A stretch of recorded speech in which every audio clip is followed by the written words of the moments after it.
임단아.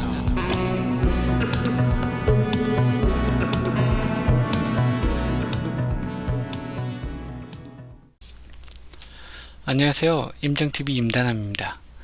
오늘은 부동산 상승, 하락 관련하여 정말 밀접하게 관련이 있는 부동산과 인구 증감에 대해서 말씀드릴게요.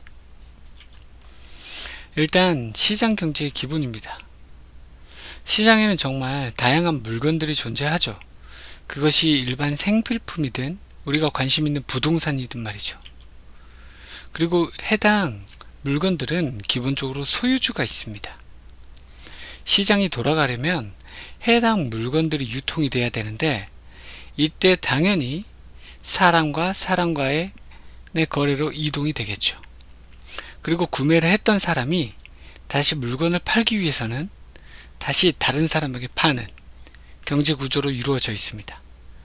일반 생필품의 경우 양산이 굉장히 빠르고 많기 때문에 중간에 물건이 쉽게 사라지고 생산이 되지만, 부동산의 경우 그렇지 않죠. 물건을 그대로 소유주가 계속 바뀌는 경제 흐름이 지속되는 점, 이 점을 꼭 알아두셔야 됩니다. 자, 시장 경제에 대한 간략한 이론을 짚었고, 전국 주택 보급률을 좀 살펴보겠습니다. 통계청 자료 기반 만들어진 표인데요. 보시다시피 전국 주택 보급률은 이미 100%가 넘었습니다.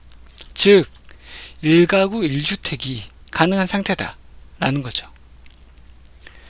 그럼 다음은 인구부터 좀 살펴볼게요. 해당 주택을 사용한 인구를 좀 볼게요. 1955년부터 지금까지 인구는 지속적으로 증감을 하고 있습니다. 보시다시피 피라미드형 인구가 형성이 되어 있죠. 인구와 가구 수가 동일하진 않지만 해당 인구를 모두 수용할 주택이 있다고 볼 수 있습니다. 자, 좀 더 중요한 표를 하나 더 보겠습니다. 0세부터 4세 사이의 인구 증감표입니다. 왼쪽의 표와 대비되는 역삼각형 구조를 가지고 있습니다. 뉴스에 지속적으로 나오는 출산율 감소가 직관적으로 보이는 표입니다. 인구 자체는 증가하는 것 같은데 실제 태어나는 인구가 줄고 있다는 것. 이 내용은 부동산뿐만이 아니라 시장 전체에 큰 영향을 미치는데 굉장히 걱정이 많습니다. 자, 인구의 증감은 간략히 살펴봤고, 주택 매매 동향을 한번 살펴보겠습니다. 최근 주택 가격이 많이 떨어졌다라는 뉴스가 많은데 흐름이 어떻게 될지 한번 예상을 해보죠. 1986년부터 지금까지 주택 매매 가격 동향입니다. 기본적으로 상승과 하락을 반복하는 패턴이 지속이 되고 있습니다. 크게 하락이나 상승이 없었던 시즌은 IMF, 그리고 미국발 서브프라임, 리먼 쇼크 등이 있고, 너무나 잘 알고 있는 부분이죠.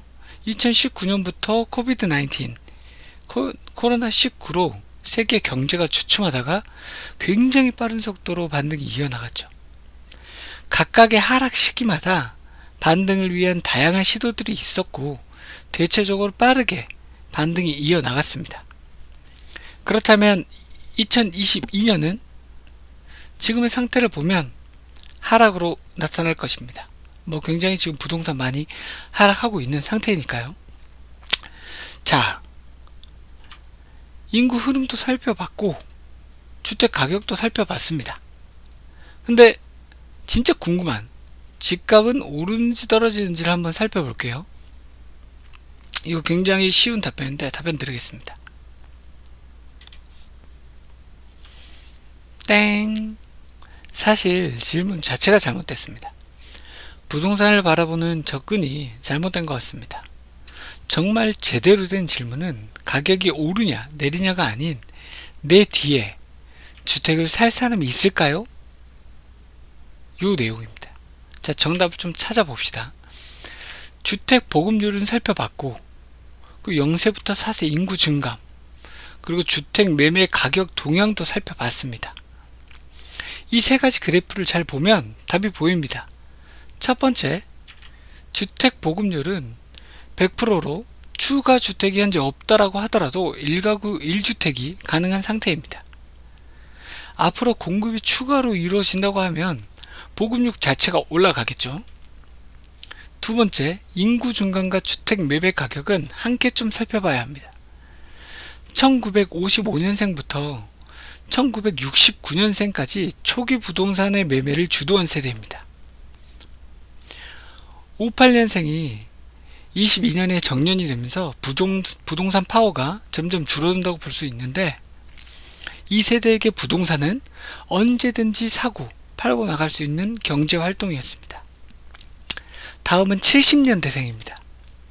70년대생은 베이비 부머의 끝자락 세대로 2차 부동산의 화랑기를 지내온 세대입니다. 지금 이 세대들이 급격한 경제 발전을 지내온 세대로서 가장 돈이 많고 부동산 매매 파워가 진짜 센 그런 부동산 불패를 피부로 느껴온 세대죠. 역시나 이 세대 역시 부동산은 쉽게 팔고 나갈 수 있는 세대입니다. 다음은 80년대부터 2000년대 세대입니다. 지금 20대, 30대 및 40대 초반의 세대로 부모보다도 못 살고 자식보다도 못 사는 낀 세대라고 볼 수 있습니다. 부동산 가격은 이미 월급으로 매수할 수 있는 수준이고, 이른바 영끌로 부동산 매매를 진행한 세대죠. 최근 부동산 하락 전 영끌로 부동산 시대를 불지핀 그런 세대라고 볼 수 있습니다. 여기서부터는 좀 암울합니다. 과연 이 세대가 앞선 세대에서 매매한 부동산을 2000년대 그리고 2020년 이 후반의 세대에게 넘길 수 있을까요?